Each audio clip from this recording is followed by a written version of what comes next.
ഇന്ന് നമ്മൾ ചെമ്മീൻ പുളി മീൻ പറ്റിക്കുന്നത് പോലെ പറ്റിച്ചെടുക്കുന്നതാണ് നമ്മൾ ചെയ്യാൻ പോകുന്നത്. അതിനായി പിഞ്ച് ചെമ്മീൻ പുളി, അതായത് വളരെ പൊട്ടായിട്ടുള്ള ചെമ്മീൻ പുളി നമ്മൾ എടുത്തിട്ടുണ്ട്.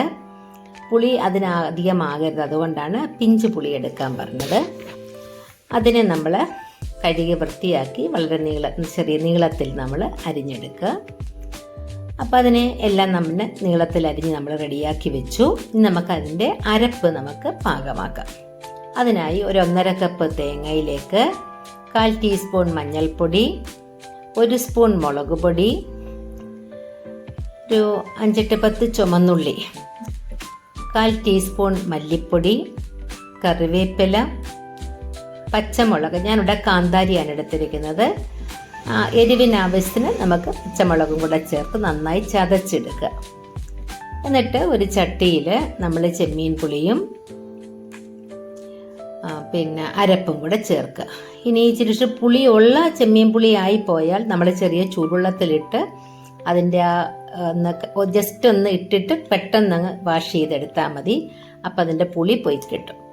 ഇനി ഇതിലേക്ക് നമുക്ക് ഉപ്പും അതുപോലെ അല്പം വെളിച്ചെണ്ണയും ചേർത്ത് നമുക്ക് വെക്കാം.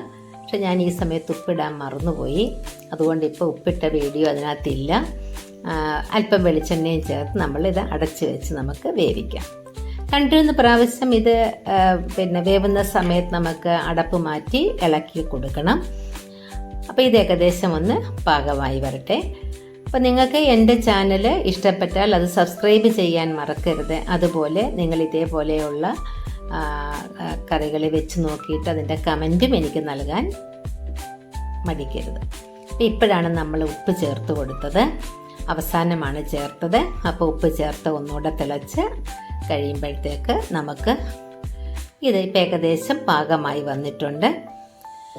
ഇനി നമുക്ക് ഇതിലേക്ക് അല്പം വെളിച്ചെണ്ണയും കറിവേപ്പിലയും ചേർത്ത് കൊടുക്കണം. ഇത് ഏകദേശം എല്ലാം പാകമായി. എൻ്റെ ചാനൽ ഇഷ്ടപ്പെട്ടാൽ നിങ്ങൾ സബ്സ്ക്രൈബ് ചെയ്യാൻ മറക്കരുത്. അതേപോലെ നിങ്ങളുടെ കമൻറ്റുകളും വിലയേറിയതാണ്. അപ്പം നിങ്ങളുടെ കമൻറ്റുകളും ഞാൻ പ്രതീക്ഷിക്കുന്നു. Thank you.